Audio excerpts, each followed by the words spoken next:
nama saya Lohmi Lestari dari Universitas Pendidikan Ganesha dari program studi S1 Akuntansi.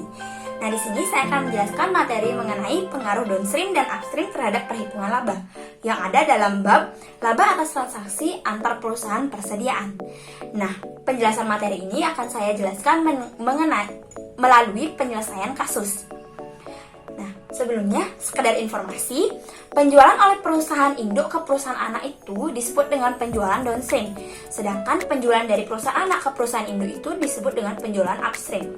Secara singkatnya, penjualan dari atas ke bawah itu bersifat downstream dan penjualan dari bawah ke atas itu bersifat upstream. Nah, dalam kasus penjualan downstream, laba perusahaan induk yang terpisah meliputi seluruh jumlah laba yang belum direalisasi dan laba perusahaan anak tidak terpengaruh.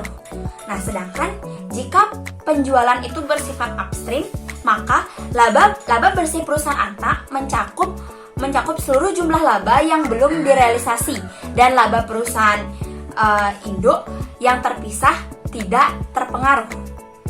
Oke, langsung saja kita ke contoh kasusnya. Nah, berikut merupakan contoh kasusnya. Laba perusahaan induk dan perusahaan anak yang dimiliki diasumsikan terpisah sebesar 70% untuk tahun 2019 dengan rincian sebagai berikut. Rinciannya dapat dilihat di slide. Nah, selanjutnya, penjualan antar perusahaan selama tahun tersebut adalah 200.000 pada tanggal 31 Desember 2019. Persediaan mencakup laba yang belum direalisasi sebesar 40.000. Nah, dari contoh kasus di atas, diminta hitunglah beban hak minoritas penjualan antar perusahaan yang bersifat downstream dan upstream. Nah, yang kedua, buatlah perhitungan laba bersih konsolidasi penjualan antar perusahaan yang bersifat downstream dan upstream. Dan yang ketiga, susunlah laporan laba rugi konsolidasi perusahaan induk dan anak untuk tahun yang berakhir pada tanggal 31 Desember. Nah, selanjutnya kita ke penyelesaian kasusnya. Yang pertama, penyelesaian perhitungan beban hak minoritas. Nah, yang pertama untuk penjualan antar perusahaan yang bersifat downstream. Nah, laba yang belum direalisasi sebesar 40.000 direfleksikan dalam akun penjualan dan harga pokok penjualan perusahaan induk. Dan laba bersih perusahaan anak sebesar 80.000. Sama dengan laba yang telah direalisasikan. Nah, dalam kasus ini perhitungan beban hak minoritas tidak dipengaruhi oleh transaksi antar perusahaan dan dihitung sebagai berikut. 80.000 itu dikali 30%. Nah, angka 30% ini didapat dari presentase sebelumnya yang ada pada soal. Sehingga memperoleh angka sebesar 24.000. Nah, selanjutnya, penjualan antar perusahaan yang bersifat upstream.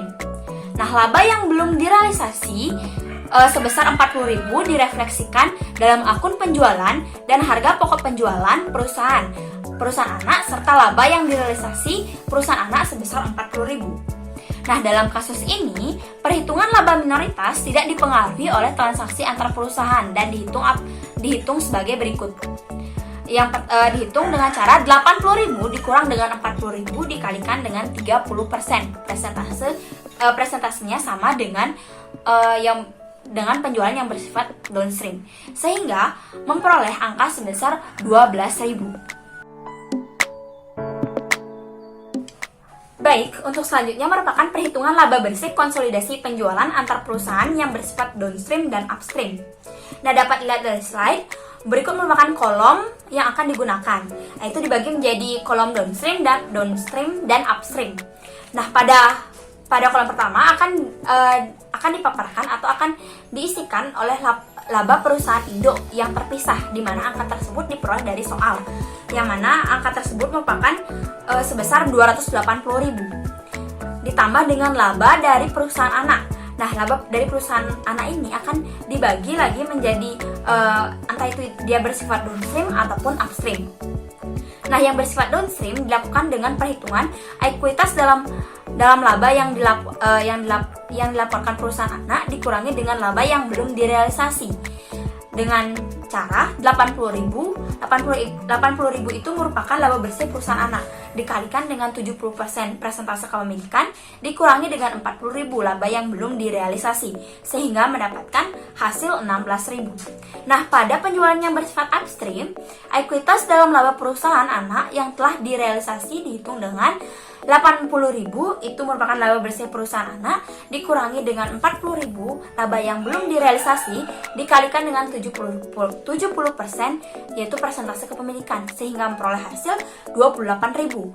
Sehingga laba bersih perusahaan Indo untuk yang bersifat downstream sebesar 296.000 dan laba bersih perusahaan Indo untuk yang bersifat upstream itu sebesar 308.000. Nah, berikut merupakan penyusunan laporan laba rugi konsolidasi perusahaan induk dan anak untuk tahun yang berakhir 31 Desember 2019. Nah, pada laporan kali ini dibagi menjadi penjualan downstream dan upstream. Nah, poin pertama yang harus dimasukkan adalah penjualan, di mana angka penjualan ini diraih dari angka 1.200.000 dapat dilihat dari soal, di mana penjualan ini antara penjualan induk dan anak itu dijumlahkan 800.000 ditambah 400.000 sehingga menghasilkan 1.200.000 dikurangi dengan penjualan antar perusahaan selama tahun tersebut sebesar 200.000 sehingga baik untuk penjualan downstream dan upstream mendapatkan penjualan yang sama sebesar 1 juta. Nah, selanjutnya harga pokok penjualan. Beberapa unsur dalam harga pokok penjualan ini yaitu yang pertama dapat dilihat dari soal, di mana harga HPP dari induk dan anak ini dijumlahkan terlebih dahulu sehingga mendapatkan hasil 650.000 ditambahkan dengan laba yang belum direalisasi sebesar 40.000 dan dikurangi dengan penjualan antar perusahaan selama tahun tersebut sebesar 200.000 sehingga baik itu penjualan downstream dan upstream mendapatkan nominal yang sama sebesar 490.000. Nah, antara penjualan dan harga pokok penjualan ini dikurang sehingga menghasilkan laba kotor sebesar 510.000. Nah, selanjutnya kita akan memasukkan unsur beban laba. Nah, unsur beban ini dapat dilihat dari soal, yaitu beban antara perusahaan induk dan anak dijumlah sehingga 120.000 ditambah 70.000 menghasilkan hasil yang sama sebesar 190.000. Nah, selanjutnya laba kotor ini akan dikurangi dengan beban sehingga akan menghasilkan total laba yang telah direalisasi sebesar 320.000 baik itu penjualan downstream maupun penjualan upstream. Nah, hal yang membedakan adalah terdapat pada pengurangan pada laba minoritas. Nah, laba minoritas ini kita dapat lihat dari perhitungan kita yang di awal tadi, yang mana pada penjualan downstream laba minoritasnya adalah sebesar 24.000 dan pada penjualan upstream laba minoritasnya sebesar 12.000 sehingga total laba dikurangi dengan laba minoritas. Untuk penjualan downstream mendapatkan laba bersih konsolidasi sebesar 296.000 dan untuk laba bersih konsolidasi untuk penjualan upstream mendapatkan laba bersih sebesar 308.000. Nah, untuk angka laba bersih konsolidasi ini akan sama jumlahnya dengan perhitungan laba bersih konsolidasi yang kita buat sebelumnya. Nah, sekian materi mengenai pengaruh downstream dan upstream terhadap perhitungan laba. Saya mohon maaf apabila ada salah kata maupun tindakan yang kurang berkenan. Akhir kata saya ucapkan terima kasih.